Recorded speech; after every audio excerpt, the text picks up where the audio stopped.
Hari ini kita akan belajar untuk menjadi rekan sekerja Tuhan Yesus. Oh, nggak ada yang aman.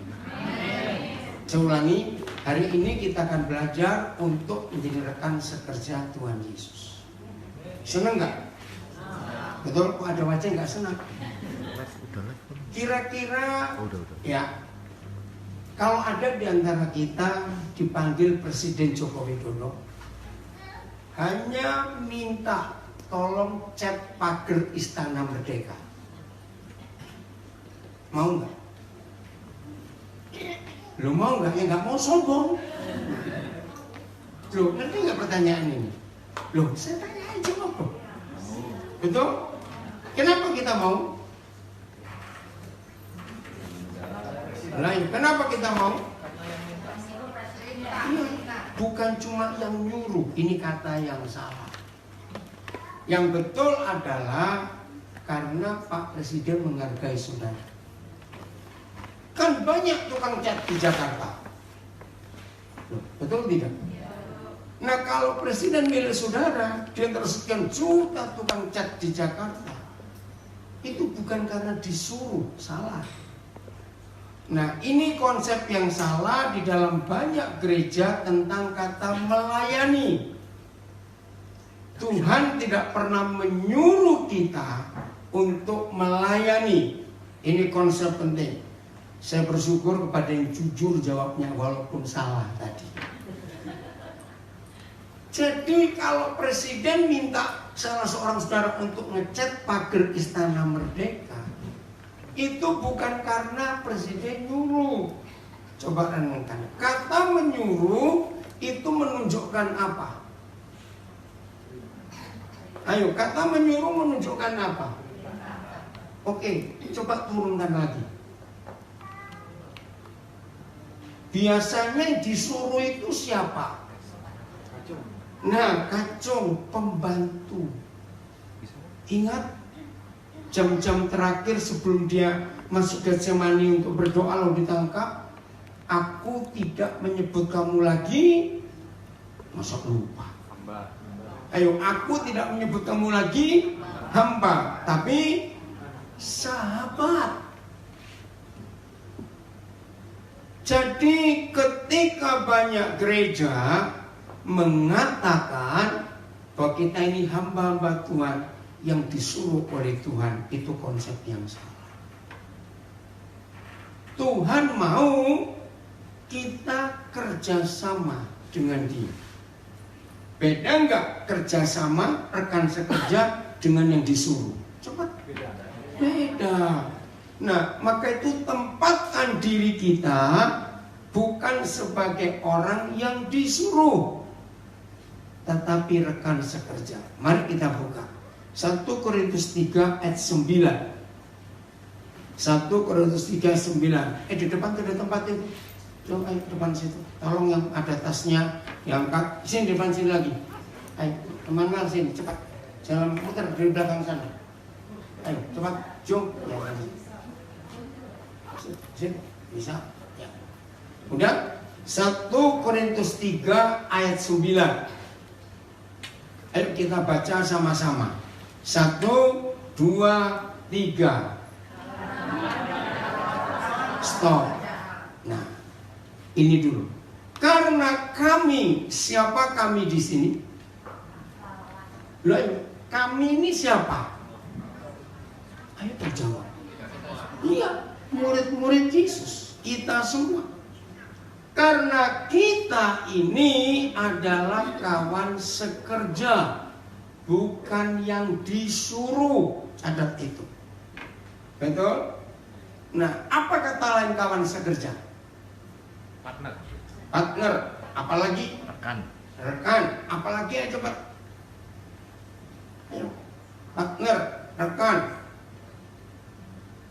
Ayo. Siapa yang pernah diajak partner bisnis? Ya, belum lama saya kenal seorang. Umurnya baru 41. Kerjaannya baru mulai. Tiba-tiba dia dipanggil oleh Prayogo Pangestu. Siapa orang ini? Saudara tahu Prayogo Pangestu? Siapa? Yang punya bisnis apa? Grupnya apa yuk? Iya kayu betul namanya, bukan kayunya saya tanya. Perusahaannya. Nah, Barito Group. Suatu hari saya lihat statusnya dia foto bersama dengan Pak Prayogo. Langsung saya telepon. Keren betul kamu. Nah, ada apa Pak Prayogo panggil kamu? Lalu dia cerita dan saya kaget. Saya nggak tahu Pak Prayogo tahu bisnis saya ini dari siapa. Ya, umurnya hampir separuhnya dari Pak Prayogo. Secara bisnis Pak Prayogo sudah jauh lebih dulu pada orang ini. Ternyata Pak Prayogo mengajak kerjasama. Saya lebih kaget lagi. Loh perusahaan ini baru, belum 4 tahun, baru 3 tahun lebih jalan. Saya tanya, apa yang dia lihat dari perusahaanmu sehingga Pak Prayogo mau ngajak kamu jadi partnernya? Oh, terus dia cerita. Nah, saya nggak cerita itu karena itu bonusan kita. Tapi yang saya mau katakan, betapa bangga pengusaha yang baru mulai 3 tahunan itu diajak orang yang lebih tinggi, lebih tua, lebih hebat. Dan kok dibanding kekayaannya, nggak tahu berapa ratus kali lipat lebih kaya Pak Prayogo. Nah dari situ saya belajar. Kalau saudara dan saya dipanggil lalu dipilih untuk menjadi kawan sekerja Tuhan, berarti ada something spesial nggak di hidup kita? Nah ini kita harus tahu. Nah sesuatu yang lebih dari hidup kita seringkali kita nggak bisa melihat. Betul atau salah? Apa? Nah saya tanya pada orang ini, coba kamu temukan apa yang spesial di mata Pak Prayogo tentang bisnismu. Baru 3 tahun lebih. Lalu dia menyebut, oh pantas. Ternyata apa yang Pak Prayogo butuhkan, nggak tahu bagaimana ceritanya bisa ditemukan di orang ini. Dia sendiri tidak menyadari karena baru 3 tahun lebih. Kegagalan panggilan kita untuk menjadi kawan sekerja Tuhan, dengar ya, bukan karena saudara tidak sekolah Alkitab, tidak sekolah teologi. Bukan. Bukan karena saudara kurang ini atau kurang itu. Bukan. Kegagalan kita jadi rekan sekerja Tuhan, menjadi partner, menjadi teamwork dari Tuhan, karena kita belum menemukan apa yang spesial di hidup kita masing-masing. Betul?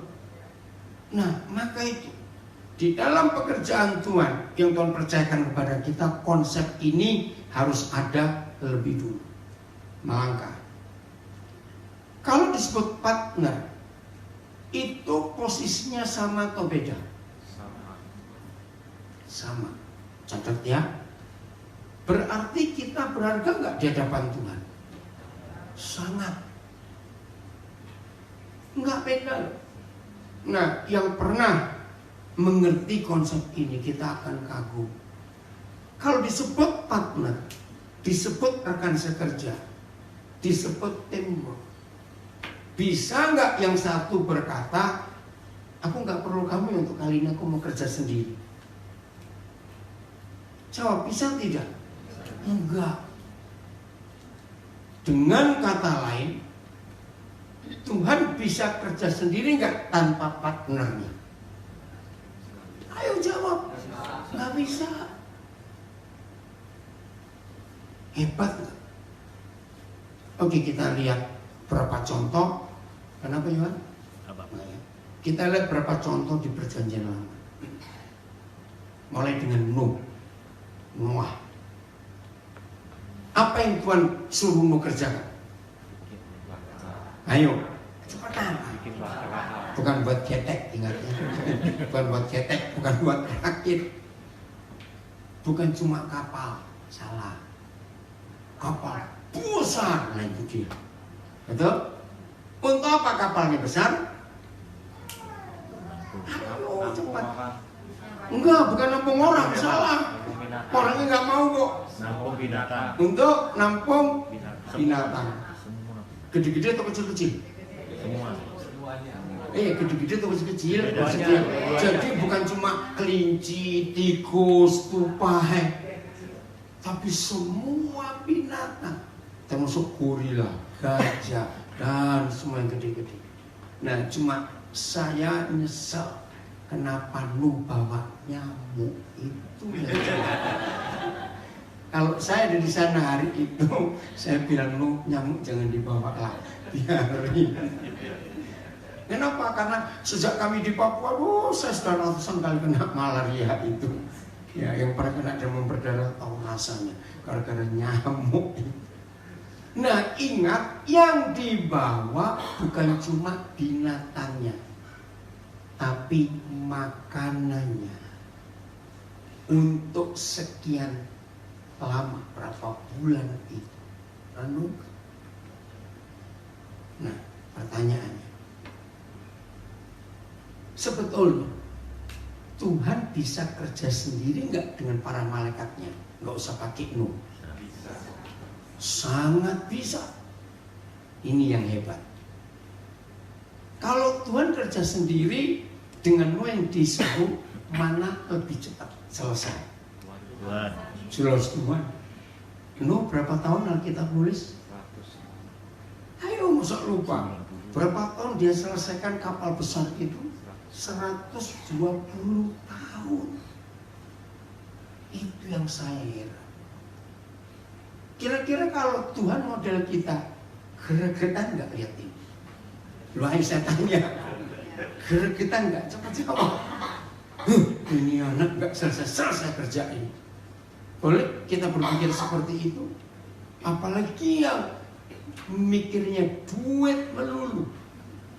Makin lama kerjaan, ongkos itu makin besar. Lu betul nggak? Coba jawablah, lama sekali. Tapi apakah kita pernah ketemu ayat di Alkitab Tuhan marah-marah, emosi karena lu nggak selesai-selesai? Enggak, ditunggu. Ini artinya 1 Korintus 3:9. Sebagai partnernya, dia nggak bisa kerja sendiri tanpa partnernya. Amin. Jadi saudara bersyukur menjadi rekan sekerja Kristus. Betul. Kira-kira ada yang sombong nggak? Ayo jawab, ada yang sombong nggak? Salah, banyak. Betul nggak? Banyak yang sombong, yang sok. Rasanya, toh Tuhan butuh aku, biarin. Ada yang pernah mikir begitu nggak? Ini kesalahan kita. Contoh berikut. Waktu membebaskan Israel dari penjajahan Firaun, Tuhan bisa kerja sendiri nggak? Percaya walaupun zaman itu belum ada pesawat, Tuhan bisa langsung ngangkut sampai ke Kanaan, nggak usah jalan muter-muter begitu lama. Lo ngerti nggak pertanyaan? Lo ngerti? Bisa nggak Tuhan? Bisa. Mana lebih banyak jumlah orang Israel yang lebih dari 3 juta dengan seluruh malaikat Tuhan? Mana lebih banyak jumlahnya? Malaikat. Percaya Tuhan bisa nyuruh malaikatnya satu untuk ngangkut satu, dia bawa terbang supaya cepat sampai? Ayo, bisa. Tapi Tuhan pakai siapa? Musa. Ini yang luar biasa. Dan terus sampai zaman ini saya ingat, oh ya, Yusuf dulu kok Musa kejauhan ya. Oke, nggak usah dibahas. Musa terus jalan lagi sampai ke Daud, ya Saul, Daud, Salomo. Jadi ribet nggak Tuhan kalau pakai kita? Kenapa ribet? Nah itu karena kita maunya sendiri, susah diatur, betul? Ya saya ingat Pak Yakub Nawai pernah ngomong di antara hamba-hamba Tuhan itu tahun 81 yang lalu. Ternyata mengembalakan orang itu jauh lebih susah daripada mengembalakan utan. Mengembalakan orang utan cukup bawa 2 alat, pisang 1 dan tongkat. Betul? Mengembalakan kita, ampun. Tapi Tuhan tetap mau pakai kita. Oke? Jadi, aduh, Israel itu keras kepala. Tapi Tuhan tetap pakai Musa. Ini luar biasa. Terus sampai bait suci dibangun oleh Salomo. Nah, jadi dengan kata lain, Tuhan tobat nggak kalau pakai kita? Ngerti kata ini? Tuhan tobat nggak kira-kira kalau pakai kita? Ayo, Tuhan tobat nggak? Ayo, Sarobika, tobat banget. Ini masalahnya, saudara. Akhirnya selesai perjanjian lama. Dan berapa kali Tuhan gagal karena partnernya tidak mau mengerti apa yang dia kehendaki. Akhirnya perjanjian baru tiba. Dia sendiri yang turun jadi manusia dengan nama Yesus Kristus Tuhan. Saya pikir kalau dia sendiri sudah turun jadi manusia, ya sudah. Ternyata tidak. Tuhan Yesus masih cari murid lagi. Maaf ya, saya tuh mikir, Tuhan, kok nggak tobat, kok nggak kapok-kapok, tau kata dia. Apa ya kata bahasa Indonesia-nya? Bukan tobat namanya, ngerti ya? Sudah sekian banyak manusia yang kau pakai, rata-rata gagal. Saya pikir setelah dia sendiri turun jadi manusia, ya sudah kerjakan sendiri. Cari murid lagi.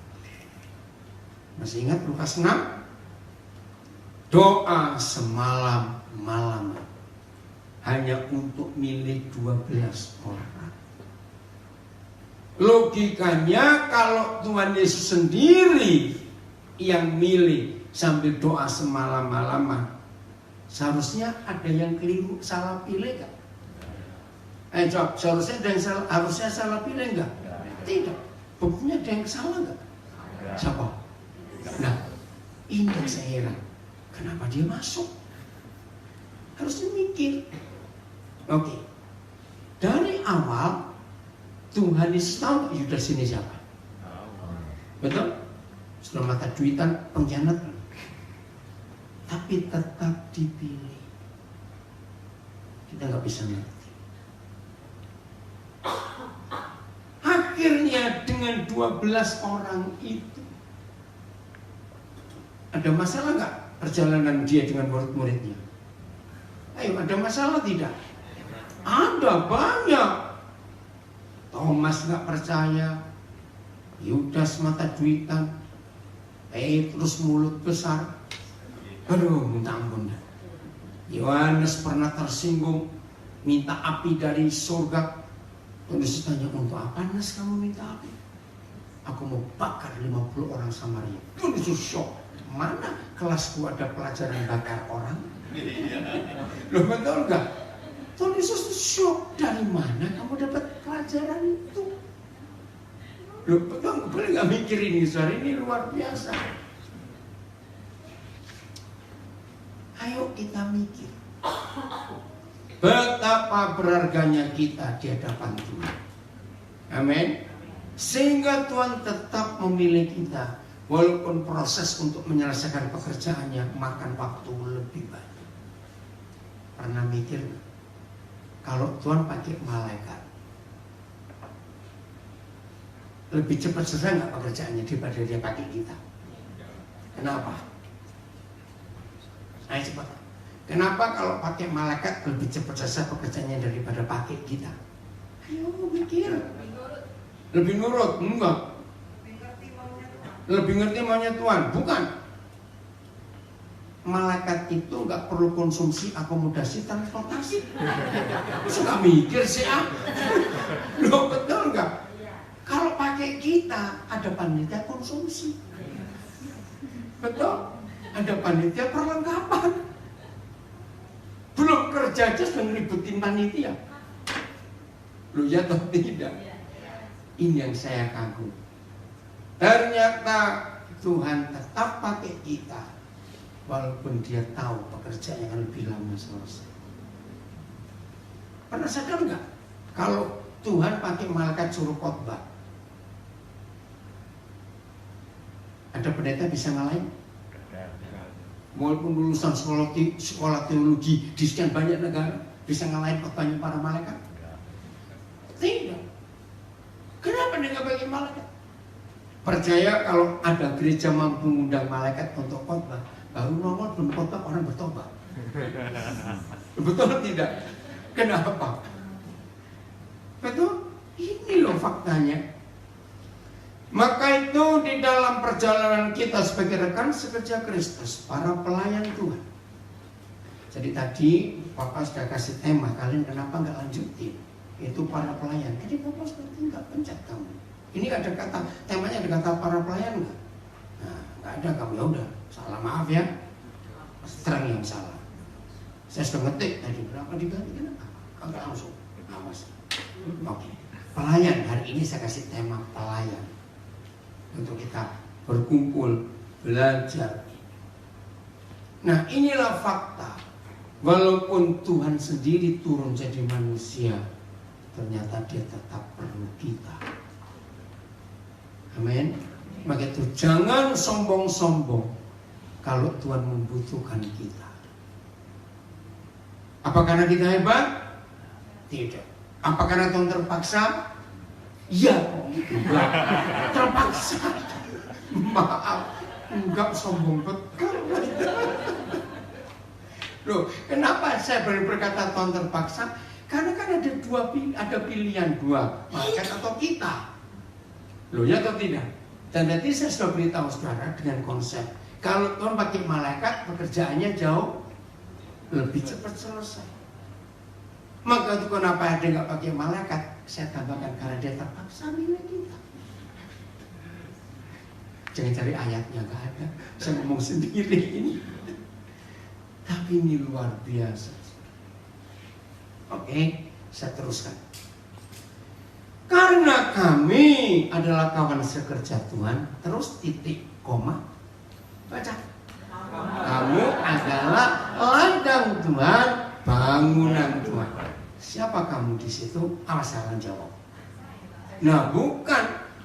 Kok saya lagi? Kami itu saya. Masa kamu saya lagi? Nah ini yang salah. Betul. Di banyak tempat waktu saya ngajar ayat ini, jawabannya pasti salah. Kamu itu bukan saya. Kamu itu adalah targetnya yang harus dibuat sesuatu dengan Tuhan lewat kita. Jadi kamu adalah orang-orang yang di luar kita. Nah, kalau ada kalimat ladang, properti kalau istilah sekarang. Jadi Tuhan punya tanah yang luas sekali. Terus bangunan Tuhan. Nah, walaupun tidak semuanya kontraktor, tapi ngerti nggak kalau saya pakai kata kontraktor? Ya, percaya proyeknya Tuhan jauh lebih gede dari proyeknya Meikarta. Lu ngerti nggak kalimat ini? Lu saya tanya. Nah, kalau ada pengusaha-pengusaha besar, developer hebat, bisa nggak kerja sendiri tanpa subkontraktor? Ngerti kalimat ini? Bisa tidak? Nggak bisa. Nah, jadi kalau kita baca ayat ini, maka kita ini apanya Tuhan? Kalau dia punya properti luas sekali, subkontraktornya. Jadi tentu membutuhkan kita luar biasa. Maaf saya harus berkata, kesalahan gereja yang terbesar adalah lupa bahwa Tuhan punya proyek bangunan yang hebat di dunia ini. Karena gereja hanya sibuk buat kebaktian minggu, kita lupa bahwa Tuhan punya properti banyak yang harus dibangun. Artinya pelan-pelan. Siap jadi kontraktornya Tuhan? Loh, saya tanya. Loh, siap? Awas mikir untung berapa. Awas. Nah, saya dahulu ini. Awas mikir untung berapa ya. Harusnya siapa yang untung? Kita. Loh, musuh bro, enggak tahu. Harusnya siapa yang untung? Ya harus Tuhan dong. Tuhan yang untung. Karena siapa kita sampai diakui oleh Tuhan, dihargai oleh Tuhan setinggi ini, menjadi kawan sekerjanya. Oke. Tahun 74 kira-kira saya dapat pewahyuan ayat ini. Matius 13 ayat 44. Nah, dari pewahyuan itu, maaf, pelayanan saya beda dengan banyak pendeta yang lain. Maaf, saya nggak mau berkata sombong, tapi ini kemuliaan buat Tuhan dan itu fakta. Ya. Hal apa? Kerajaan surga itu, perhatikan. Ini yang ngomong Tuhan Yesus. Semua agama di dunia, perhatikan, semua agama di dunia itu punya konsep tentang surga atau tidak? Nah, jawab, punya atau tidak? Punya. Dan masing-masing agama konsepnya tentang surga beda-beda. Sampai kita sendiri bingung surganya yang mana. Betul?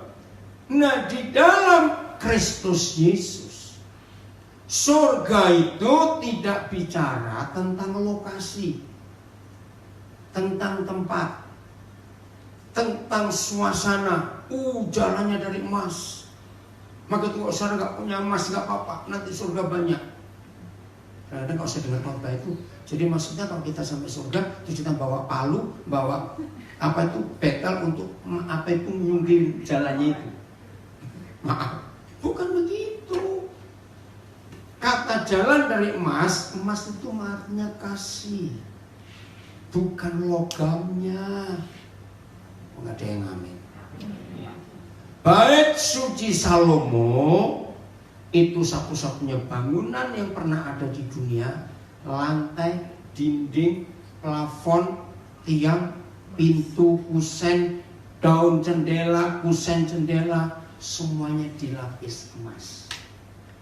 Jangan diterjemahkan, wih, kalau sekarang berapa triliun? Nah, itu otak encek, duit aja yang nama. Maaf, bukan. Jangan mikir, wih, berapa harganya? Emas itu kasih, betul? Jadi rumah Tuhan harusnya dilapisi kasih semuanya. Itu terjemahannya. Oke? Jadi buat Tuhan Yesus, kalau saya pakai istilah bahasa Inggris, hal kerajaan surga itu bukan somewhere in nowhere. Ngerti? Jadi di mana? Gak tahu. Tapi kerajaan surga itu seumpama. Nah, teruskan. Seumpama harta yang terpendam di ladang. Gabungkan dengan 1 Korintus 3:9, kata ladang. Kamu adalah ladangnya Tuhan. Kembali bicara properti. Saya ulangi, hal kerajaan surga itu seumpama harta yang terpendam di ladang, yang ditemukan orang. Berarti yang menemukan ini bisnisnya apa? Properti. Betul? Lu ya atau tidak? Siapa tadi yang bisnis properti? Nah, lupa lagi. Tuhan dengan kita. Susah benar. Lu betul tidak? Aduh, ini karena belum makan atau bahasa saya nggak dimengerti ya? Kok susah benar? Loh, tadi tuh 1 Korintus 3:9, kami adalah kawan sekerja Tuhan. Kamu adalah ladang Tuhan dan bangunan Tuhan. Berarti Tuhan dengan kita punya bisnis properti, proyek besar untuk bangun rumah, developer. Artinya kita ini pengembang. Maka itu sambungannya ayat ini. Hal kerajaan surga itu bukan tempat itu di sana di situ begini suasananya, oh nggak ada siang nggak ada malam, siang terus, oh begini, capek karena bayanginnya nggak nyampe.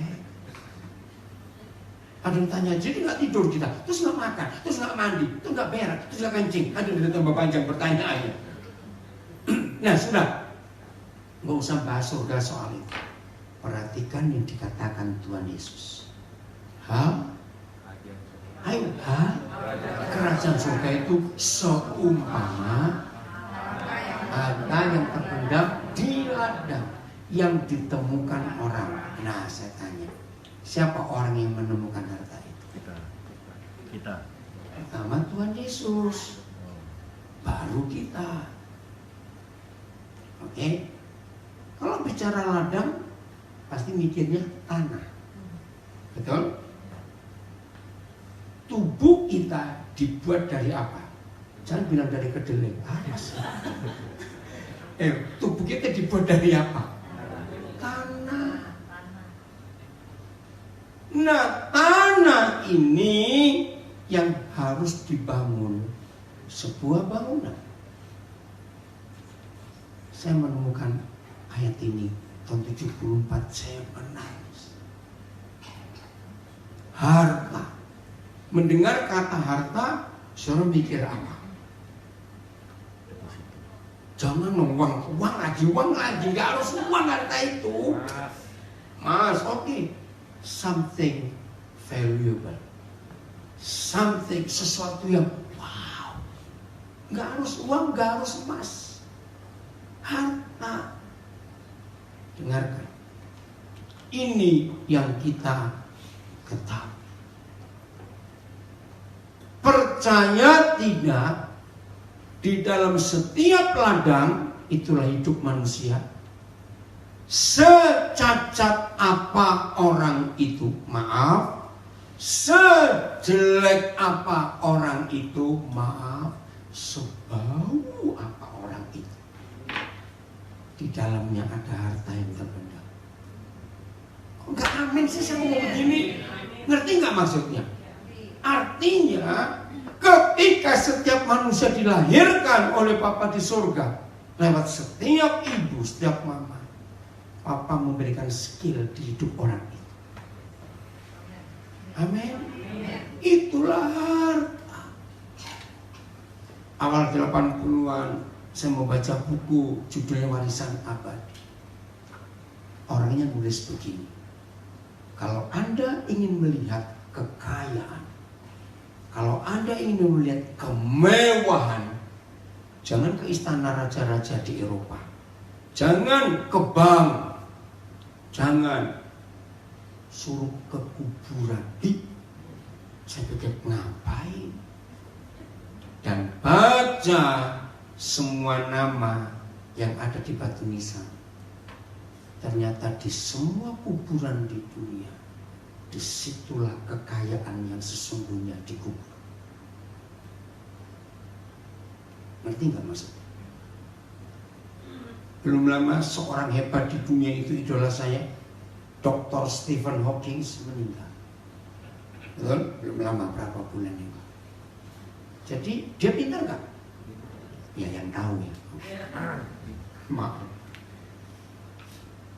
6 tahun yang lalu, 6 tahun atau 5 tahun, nggak sampai 5 tahun yang lalu, Steve Jobs meninggal. Tahu nggak Steve Jobs? Awas, jangan bilang penjual pulsa di Junction Mall, Blue Junction. Awas. Siapa Steve Jobs? Handphone yang kita pakai macam-macam. Nah, waktu orang-orang hebat itu meninggal, hartanya, ngerti kata harta di sini? Apanya? Namanya.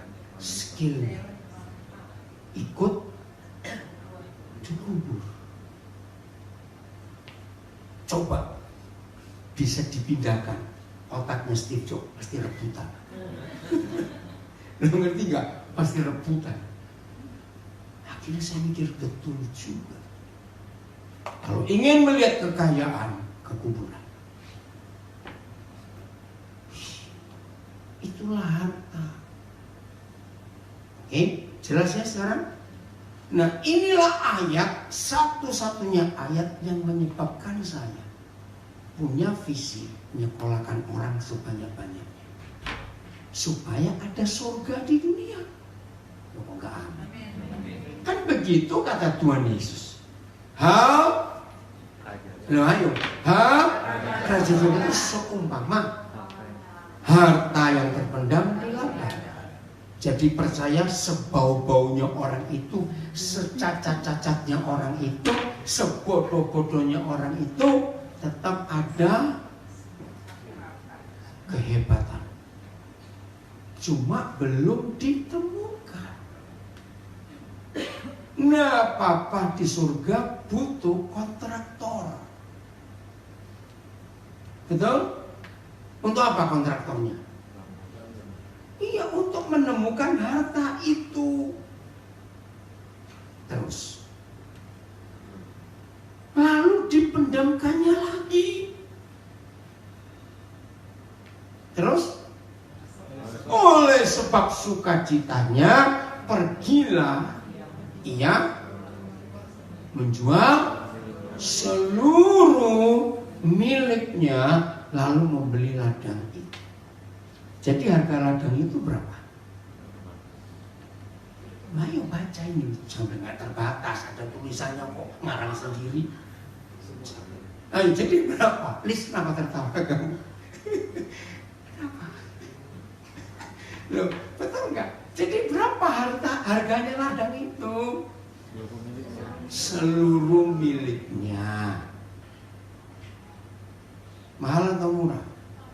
Belum tentu. Nah, kalau saudara cuma miliki dispenser dan kulkas di rumah, lu ngerti nggak? Berarti ladang itu harganya seberapa? Iya, seharga kulkasmu dan dispenser airmu. Maka itu makin kaya seseorang, teruskan kalimatnya. Makin kaya seseorang, makin loh, bukan bilang pelit saya nggak ngomong itu loh. Ada cepat bener ngomong. Jangan ada jawab pelit dulu. Pakai ayat ini dulu, jangan nyimpang jauh-jauh. Pelit. Mahal harga ladang. Nah, makin kaya seseorang, berarti ladang-ladang yang beli harus makin mahal. Maka itu kenapa Tuhan Yesus berkata orang kaya susah masuk surga? Sebab Tuhan titip kekayaannya ke orang itu nggak dibelikan ladang, dibelikan saham, perhiasan, tas LV, Hermes. Halo, ngerti nggak ilustrasi ini? Ya Tuhan rugi. Kalau kekayaan yang Tuhan beri kepada kita tidak kita pakai untuk membeli ladang-ladang itu, berarti ada surga nggak di dunia ini? Tidak ada.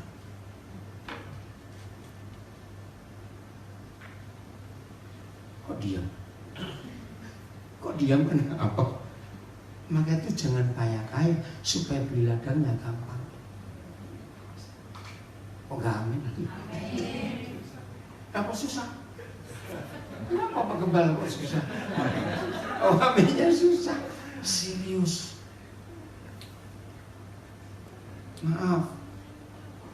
Sayang, anak itu nggak bisa ikut karena dia mau ikut. Saya menemukan tahun yang lalu seorang anak Aceh. Bulan puasa ini dia ikut puasa. Awal minggu lalu dia kena cacar. Nah 2 hari lalu bilang pas saya sudah sembuh. Oke, ayo ikut papa hari Sabtu sore. Kalau minggu dia nggak bisa. Lalu dia bilang tadi ini panasnya naik lagi. Dia takut keluar ya udah. Nah ini saya mau cerita. Saya nggak kenal anaknya. Saya nggak kenal ladang. Saya punya anak pelatih futsal di daerah lupa saya. Nah, Ternyata anak Aceh ini asli Aceh, dilatih. Nah suatu hari waktu latihan, anak ini pingsan, langsung dibawa ke dokter. Ternyata jantung bengkak, TBC, liver, lengkap benar penyakitnya. Nggak punya siapa-siapa, dia anak yatim piatu. Dia cuma kerja office boy. Nah, anak saya ini tahu, dia Pak aku aja yang ngurus. Dia telepon saya. Oke, dibawa ke rumah sakit mana? Rumah sakit Tarakan. Saya kontak anak-anak saya yang hari itu bisa. Ada 2 yang bisa. Cepat berangkat. Urus semuanya. Tanya dokter berapa pembiayaannya semua. Saya belum ketemu anaknya. Sekian juta saya harus keluar. Dia nggak punya siapa-siapa. Dia cuma kos. Kan di Jakarta, dia kos di daerah Tanjung Duren. Itu yang sebulan cuma 200.000. Saya tanya, kos apa itu? Cuma 1 ruangan kecil, hanya ada tempat tidur, dia tidur. Anak saya suruh ngecek. Saudara, ternyata cukup lama pengobatan. Ketika anak saya lapor, Pak, ini berat masalahnya. Nggak apa-apa, tapi semua diapakan, anak orang, nggak punya orang tua. Terus saya ngomong pada salah satu dokter yang merawat, coba Papa ngomong, Dok, rawat anak ini seperti dokter merawat anak kandung dokter. Nanti biaya saya akan usahakan. Nah, berapa saat kemudian salah satu anak saya ngantar itu cerita, Pak tahu nggak, dokter itu terheran-heran. Terheran apa? Saya tanya. Waktu Papa ngomong, padahal waktu saya ngomong itu kan cuma ke dokternya, bukan ke anak saya. Nah kalau sampai anak saya tahu, berarti dokter yang cerita. Dia tanya, ya dia ngomong itu siapa? Itu Papa kami. Siapa dia? Pendeta. Oh ya, dokter muslim. Wih, hebat sekali kata-katanya Papa. Saya disuruh merawat seperti merawat anak saya sendiri. Dalam nggak kata-kata itu? Saya bilang, Dok, beri yang terbaik. Saya belum pernah ketemu anak itu. Setengah tahun kemudian saya baru bisa ketemu karena saya sibuk sekali.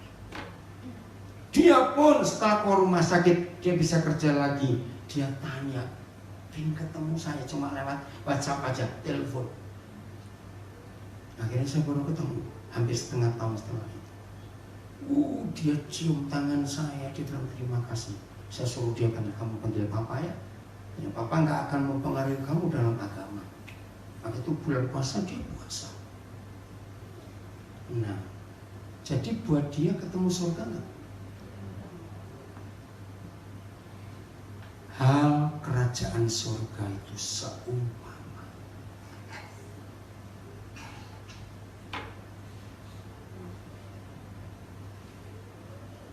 Amin. Jadi siap jadi kaya? Kok takut? Kok takut? Siap jadi kaya? Untuk apa ini? Beli ladang sebanyak-banyaknya. Amin. Harus begitu. Karena ini yang saya buat. 16 Desember saya nggak akan lupa. Saya di Makassar pelayanan. Begitu mendarat, anak saya jemput. Saya masih ada waktu 4 jam sebelum pelayanan. Saya bilang, antar Papa ke tukang cukur. Oh iya, saya punya langganan. Oke. Terus begitu dipegang kepala saya. Saya tanya, namamu siapa? Arif. Orang Garut. Ya kalau saudara ingin tahu nomor telepon mereka, saya kasih. Terus Roh Kudus bilang begini, hari ini ulang tahun dia. Oh ya, Roh Kudus yang ngomong loh. Terus kedua, dia itu pengen kuliah. Baik. Ketiga, nah dia itu nggak punya apa-apa. Waktu dia pegang kepala saya langsung berkata, Rif, selamat ulang tahun ya. Kaget nggak kalau saudara itu orang? Dia lepaskan tangannya dari kepala saya. Loh, Bapak diberitahu siapa saya ulang tahun? Nah, saya langsung, Isa yang kudus yang ada di kitab suci, yang saya sembah sebagai Tuhan memberitahu. Bapak main-main. Loh, sekarang dari mana? Bapak tadi ketemu manajer saya enggak? Saya ini baru pertama ke sini. Yang mana manajermu? Saya enggak belum tahu. Saudara, dia kaget. Ya Rif, lanjut aja ya Pak. Masih gunting, dia ngomong, Rif, kamu kan pengen kuliah toh? Udah begitu. Ini pertanyaan berikut. Bapak ini siapa? Orang, saya bilang. Pertanyaannya, Bapak siapa? Kamu kira siapa? Enggak Pak, pasti bukan. Lu. Bukan orang jadi ya. Bukan itu maksud saya. Dia bilang, pasti ada sesuatu. Yaitu ada Isa yang kudus di hidup saya. Enggak lah Pak, jangan main-main Pak. Bapak tolong jujur. Iya saya bilang. Saya ini pendeta, Rif. Gini aja. Kamu pengen kuliah apa?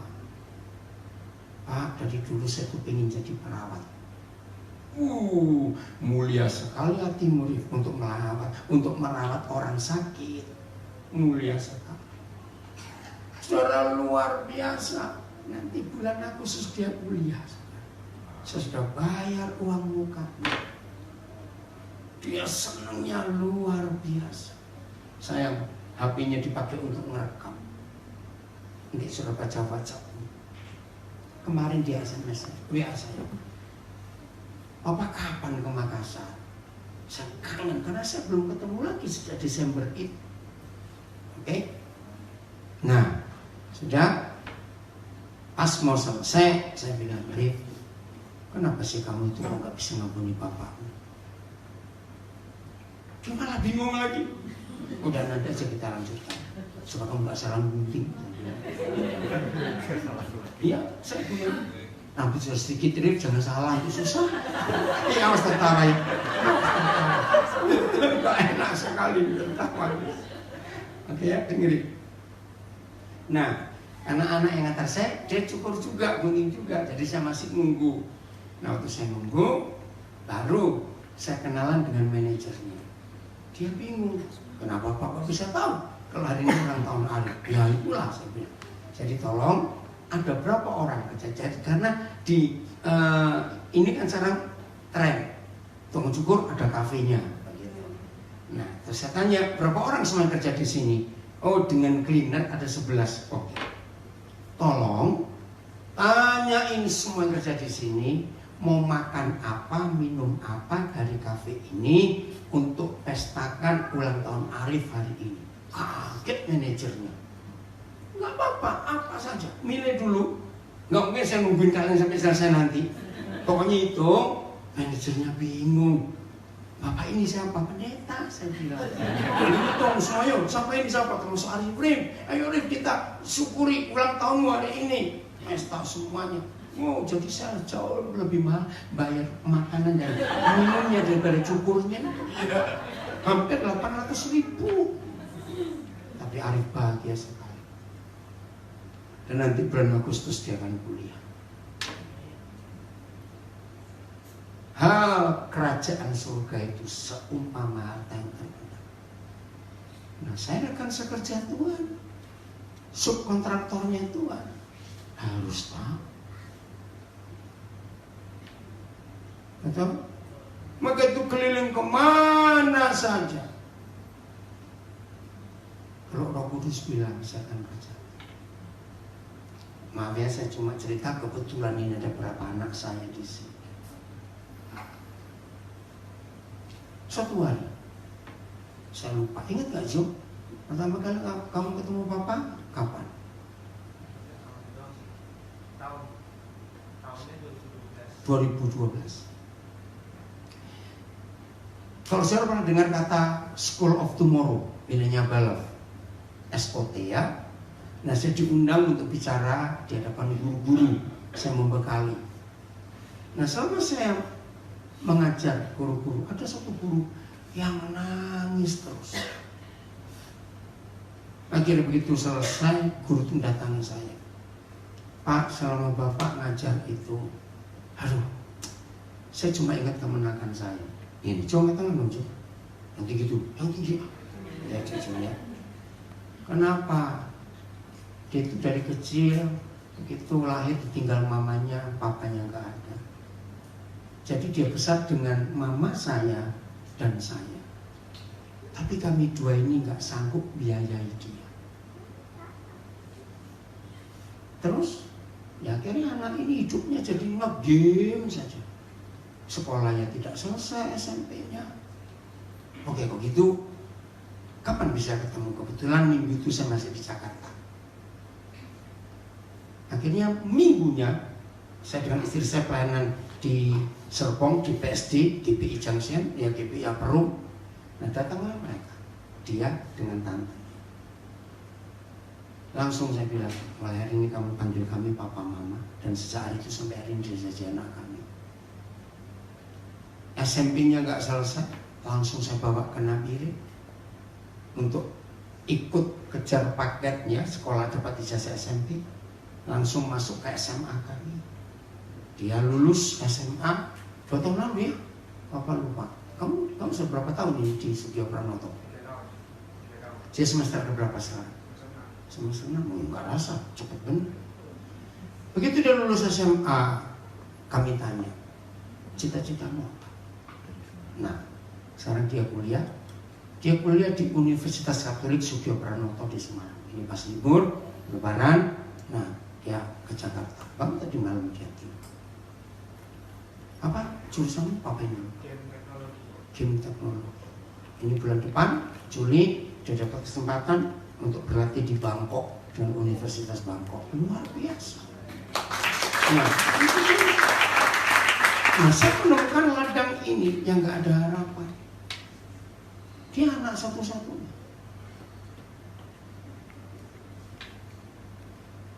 Ini yang luar biasa. Juli tahun yang lalu saya ketemu Strike. Bukan ketemu langsung, lewat WhatsApp.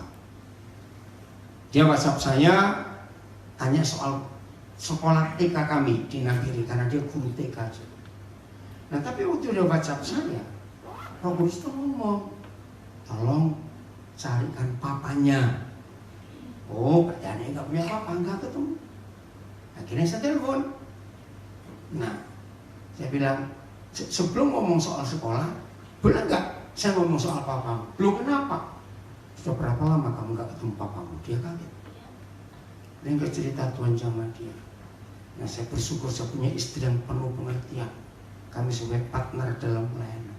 Waktu dia tahu kasus ini, waktu dia itu cari tiket papanya di Jepang. Itu Agustus. Ini aku dapat tiket murah. Tiket apa saya tanya? Dia ke Jepang. Loh, kapan kamu ke Jepang? Saya nggak tahu. Enggak, untuk anak itu. Wih, cepat sekali kamu bergerak. Tapi kasihan dia sosial dia. Berapa tahun nggak ketemu papamu dia?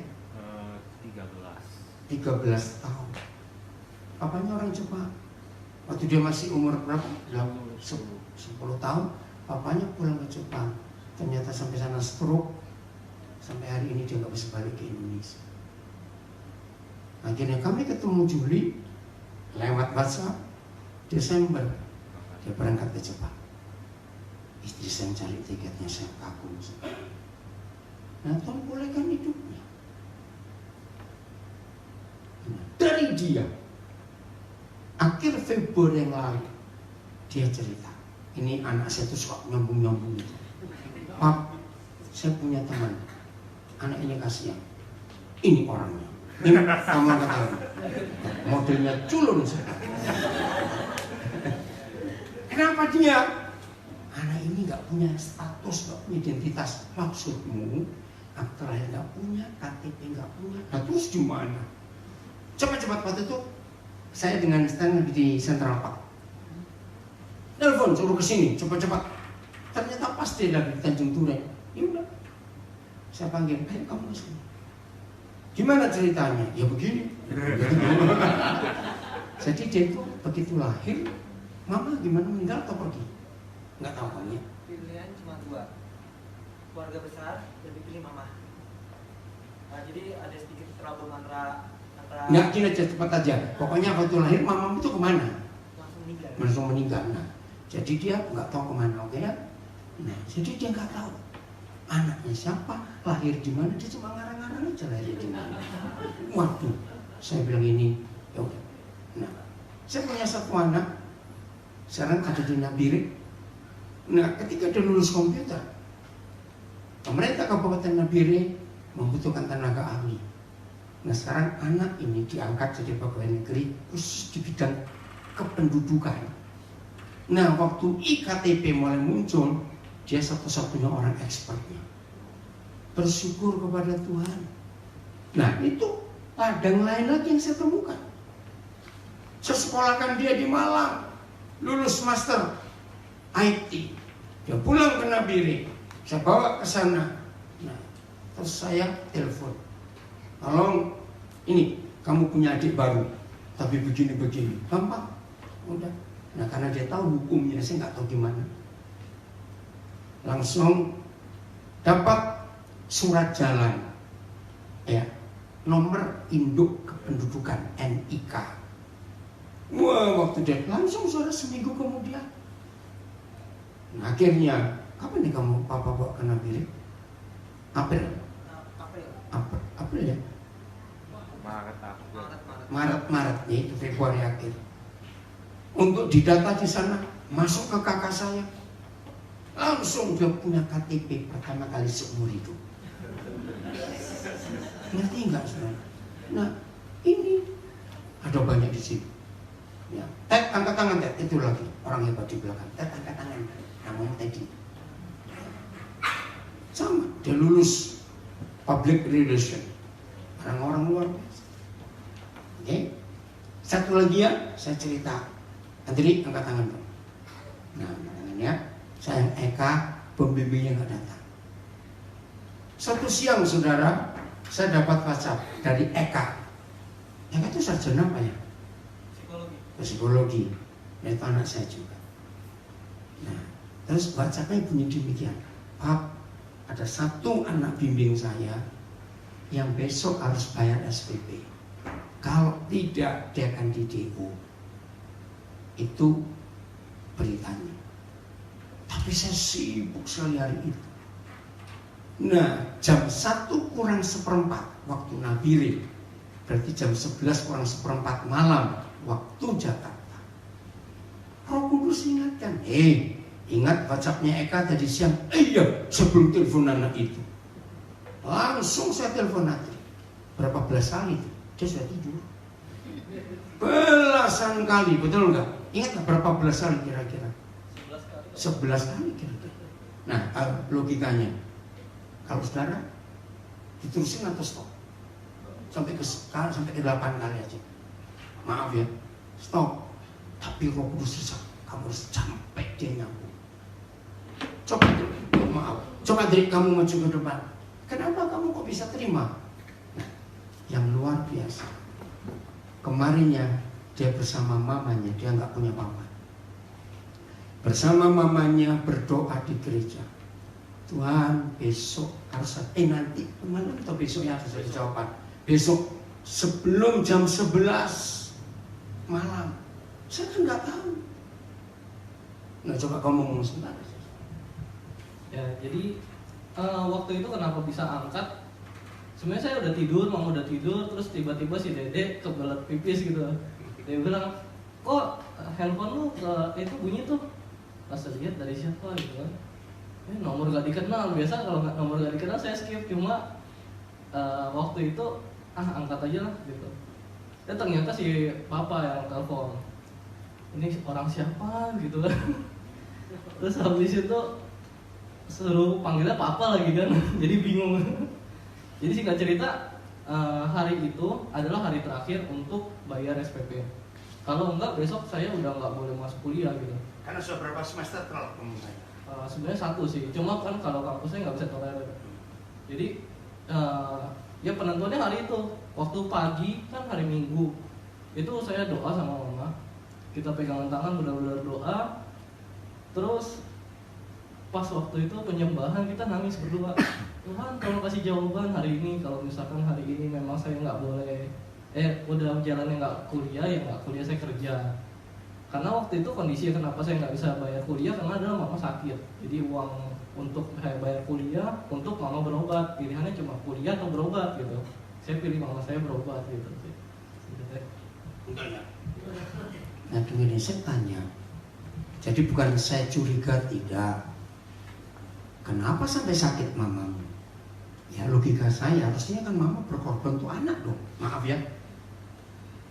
Ketika saya tahu ceritanya, demi menghidupi anaknya 2, jadi dia punya adik. Tinggal di mana kamu? Pluit ini Sunter.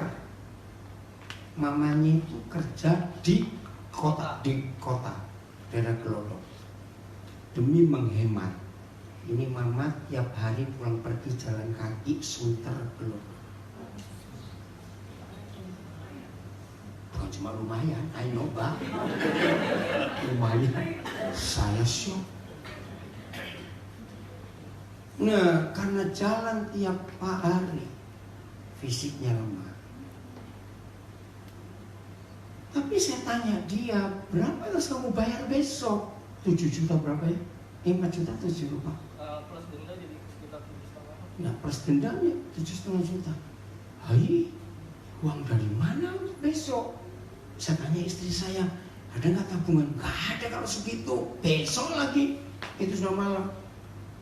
Nah, selama saya bicara dengan dia, itu udah telepon masuk sampai 7 kali. Begitu selesai, saya langsung berkata, oke, besok ya kamu tunggu. Saya nggak tunggu dulu ada uang, enggak. Kalau Tuhan suruh saya membeli ladang ini, pasti Tuhan sediakan uang. Selesai telepon dengan dia, saya lihat telepon dari Ternate. Berarti sudah jam 1 lewat. Ternate sama dengan Papua. Anak saya juga dia pengusaha hotel di sana. Papa ini telepon siapa? Lama sekali. Dia 7 kali sampai. Aduh kebetulan nggak nyangka. Ngapain kamu telepon Papa jam segini? Nggak tahu, tiba-tiba Roh Kudus suruh tanya Papa. Papa lagi butuh apa? Luar biasa serius. Kamu tahu nggak tadi Papa telepon siapa? Selama itu langsung saya kasih nomor teleponnya itu supaya pengusaha hotel ini percaya. Besok dia langsung transfer 7,5 juta ketika saya nggak punya duit. Dan pengusaha ini begitu bangga karena dia jadi teman sekerja Tuhan. Malam itu dia telepon. Akhirnya dia di wisuda. Kapan kamu wisuda Papa? Sudah Januari tahun ini ya. Nah, dia lulus. Ngerti? Oh, ada banyak lagi saya bisa cerita. Begitu ayo mulai hari ini jangan lupa kita jadi partnernya Tuhan. Oke? Siap jadi pembangun. Proyek-proyek Papa kita masih banyak. Untuk apa ladang-ladang kosong dibangun jadi bangunan Tuhan? Ingat ya 1 Korintus 3 ayat 9. Karena Tuhan ingin punya rumah di dunia. Oh enggak, amin? Amin. Jadi gedung gereja, tempat kita ibadah itu bukan rumah Tuhan. Kita ini rumahnya. Maka itu di surat 1 Korintus 3 juga ayat 16 Tuhan berkata, tidak tahukah kamu bahwa apa rumah Tuhan? Tubuh kita. Coba lihat 1 Korintus 3 ayat 16. Nah ini sambungan semua. Maka itu ayo mulai hari ini kita semangat untuk menjadi berkat. Tidak tahukah kamu bahwa siapa? Kita adalah bait Tuhan dan bahwa Roh Tuhan diam di dalam kita. Ini rumah. Hebat sekali. Kita ini rumah Tuhan. Oke? Wahyu 21. Kenapa Tuhan ingin punya bangunan banyak di dunia? Ini masalahnya. Wahyu 21 ayat 3. Ayat 3 dan 4. Ya, habis ini kita akan tanya jawab. Wahyu 21 ayat 3 dan 4. Lalu aku mendengar suara yang nyaring dari takhta itu berkata, lihatlah. Apa? Kemah Tuhan. Boleh diganti kata gereja? Loh saya tanya, boleh? Gerejanya ada di mana? Di tengah-tengah manusia. Dan Tuhan akan bagaimana? Diam bersama dengan manusia. Supaya dan ia akan diam bersama mereka. Dan mereka akan menjadi umatnya. Dan Tuhan akan menjadi Tuhan mereka. Wow. Saya pernah baca di terjemahan lain, ditulis Tuhan ingin berdomisili di dunia. Berarti Tuhan itu enggak betah di surga. Dia itu maunya di dunia bersama dengan manusia. Nah, saya tanya, pertanyaannya sama dengan 1 Korintus 3:9. Manusia di sini siapa? Nah, salah lagi. Manusia di sini bukan kita. Kita ini kemahnya. Loh, betul tidak? Siapa manusia itu? Yang di luar sana. Maka itu ketika semuanya dari itu untuk kita, kapan mereka dapat menikmati berkat? Jadi kita ini rumahnya, di mana Tuhan diam. Nah, dia pengen punya lebih banyak rumah. Ngerti nggak maksudnya? Maka itu ketika kita ketemu ladang-ladang kosong itu, cepat bangun. Jadikan rumah Tuhan, supaya Tuhan bisa diam di rumahnya itu. Makin banyak rumah Tuhan dibangun, berarti surga bisa ada di mana-mana. Amin. Aku akan diam bersama-sama dengan mereka, bukan kita, mereka itu. Dan mereka akan jadi umat Tuhan, dan aku akan jadi Tuhan mereka. Apa yang terjadi kalau di dunia ini Tuhan sudah punya rumah? Lihat ayat 4. Kalimat pertama ayat 4. Dan siapa? Bukan saya bilang iya, bang, saya tahu kalau iya. Dan siapa? Tuhan akan ngapain? Nah, menghapus segala air mata. Luar biasa. Lagi sekali, ayat ini yang memotivasi saya pelayanan. Jadi begini, di mana ada saudara sebagai rumah Tuhan, di mana ada saya sebagai rumah Tuhan, maka semua orang yang ada di sekitar kita tidak boleh menangis lagi. Tugas gereja menghapus air mata mereka. Indah nggak? Loh, indah tidak? Maka itu selama masih ada orang yang menangis di sekitar kita, berarti kita belum jadi rumah Tuhan. Ngerti? Jangan menangis lagi.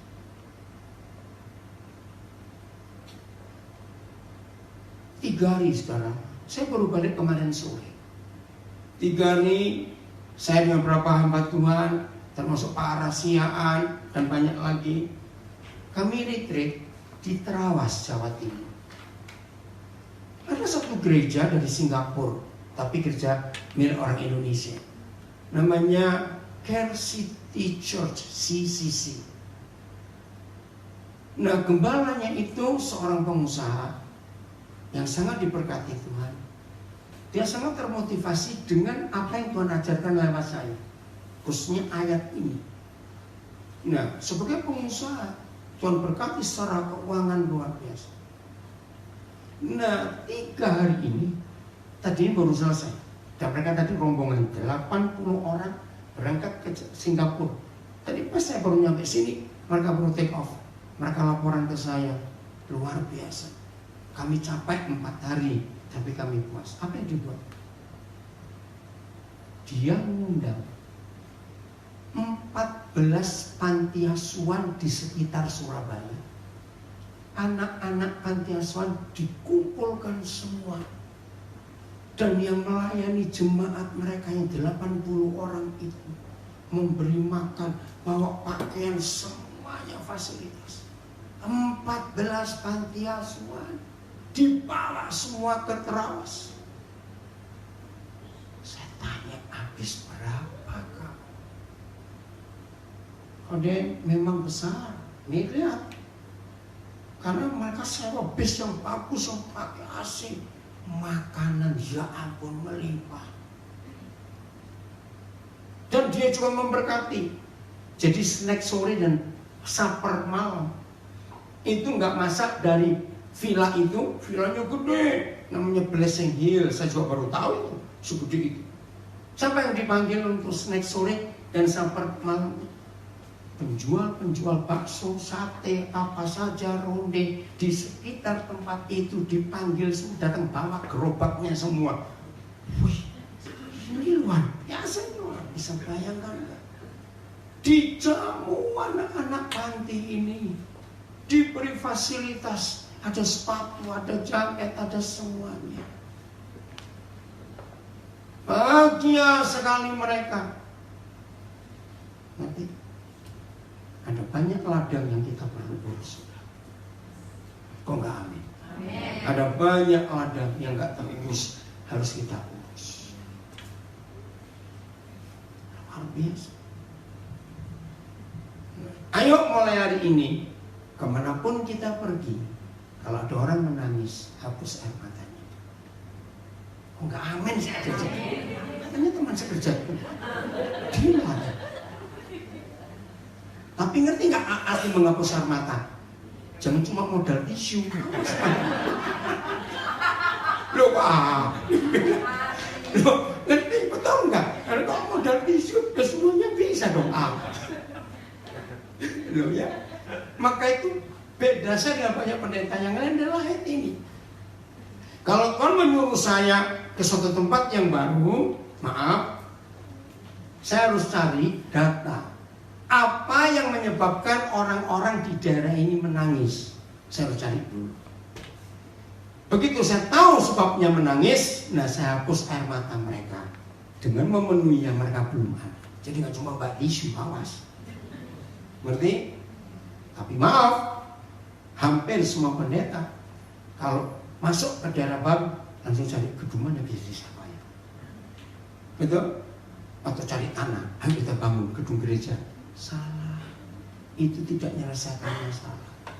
Maka itu ketika tahun 90 bulan April pertama kali saya tiba di Jayapura, 11 bulan pertama saya tidak banyak pelayanan. Saya keliling, waktu itu Papua baru 9 kabupaten, satu provinsi. Saya keliling ke 9 kabupaten itu hanya cari data apa yang menyebabkan orang Papua nangis.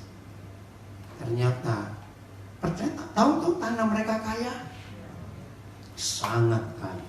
Nggak ada tanah sekaya tanah Papua di seluruh dunia. Tapi orangnya miskin. Umur rata-rata orang Papua catat 47 tahun. Kita jarang ketemu orang tua di Papua. Yang tua 47 tahun rata-rata. Sudah hampir 30 tahun saya di sana. Average ini nggak berubah banyak. Kenapa? Karena hidupnya nggak sehat. Kurang gizi dari dalam kandungan, mereka miskin. Tanahnya kaya. Betul pepatah Indonesia, Indo ayam mati di lumbung padi. Kenapa? Karena mereka nggak ada yang didik untuk bisa mengelola tanahnya sendiri. Setelah 11 bulan saya keliling, kesimpulannya untuk menghapus air mata mereka, buatkan sekolah yang terbaik supaya mereka bisa jadi tuan di tanahnya sendiri. Ngerti? Dari 90 saya terus berjuang. 91 saya buka sekolah pertama langsung SMA. Keren dong? Enggak, 93 tutup. Tertawa lagi enggak enak itu. Kenapa tutup? Karena guru-gurunya enggak sanggup. Enggak sanggup ngajar. Aduh bagaimana? Nah, ketika sekolah itu tutup di Wamena ini, saya dengan istri saya dengan sisa guru yang ada 4 atau 5 orang saya lupa, kami mencari wajah Tuhan. Papa, apa yang harus kami buat? Dan pola Yesus. Apa ini? Itu Roh Kudus bilang. Pola cabut mereka dari akarnya. Pola Yesus. Biar guru tinggal dengan murid. Oh, sekolah pakai asrama dari taman kanak-kanak. 93 visi itu datang. 16 Juli 95 baru terlaksana. sekolah TK pertama berpola asrama di Indonesia, bukan cuma Papua. Karena nggak ada TK pakai asrama. Mau titip anak TK, usaha TK di asrama? Loh, nggak mungkin. Tapi Tuhan suruh. Sulit, saudara, saya ditakut-takuti. Begini begitu, nggak ada jalan lain. Saya persingkat saja. Dapat guru satu dari Lampung, namanya Julianti. Hatinya untuk anak-anak luar biasa. 95 kami mulai. 2001 bulan September guru ini meninggal karena malaria. Aduh, ini bagaimana ini? Dan yang hebatnya waktu dia meninggal karena malaria sedang hamil 9 bulan. Malaria tropika kelas 3 langsung koma. Ini masih berunding kami. Ini diapain? Kalau mau operasi harus dibius. Lah orang koma dibius langsung titik. Ngerti nggak maksud itu? Terus gimana dong ini? Sekarang, aduh ini luar biasa. Lagi berunding kami ini mau diapain? Dokter pun nggak tahu. Tiba-tiba, wah, bayinya lahir sendiri loh, saudara, dalam keadaan koma. Gempar, saudara. Bagaimana? Jadi kan nggak ngeden dong ya? Itu dokter nggak bisa baca. 10 menit kemudian dia meninggal. Langsung anak itu saya beri nama Glorious. Ada kemuliaan Tuhan. Dan sampai hari ini anak itu tetap tinggal dengan kami. Dan setelah itu dia akan lulus. Glorious. Saya pikir butuh pendidikan. Siapa mau mikir? Waktu saya harus memberitahu orang tuanya di Lampung, cukup berat. Nah, saya ngomong, jawabannya gini papanya, nggak apa-apa Pak Daniel, anak saya jadi martir. Hebat benar. Tahun berikut bapaknya kirim 3 anaknya lagi jadi guru di Papua. Hah? Sekarang 3 adiknya Bu Juli jadi guru dengan kami. Nggak lama kemudian bapaknya ikut pindah ke Nabire sampai hari ini. Jadi penyiar radio yang luar biasa. Itu cara Tuhan bekerja. Begitu ayo jangan Amerika aja jaga Papua lah sekali-sekali. Awas yang ngomong jaga berangkat. Ayo melihat kemuliaan Tuhan yang luar biasa di sana. Oke? Aduh, saya bisa cerita nggak habis-habis. Ayo buat semua orang yang menangis kalau ketemu saudara, ketemu saya, mereka nggak nangis lagi. Amin. Lihat ini anak nanti suruh tanya mereka satu persatu. Luar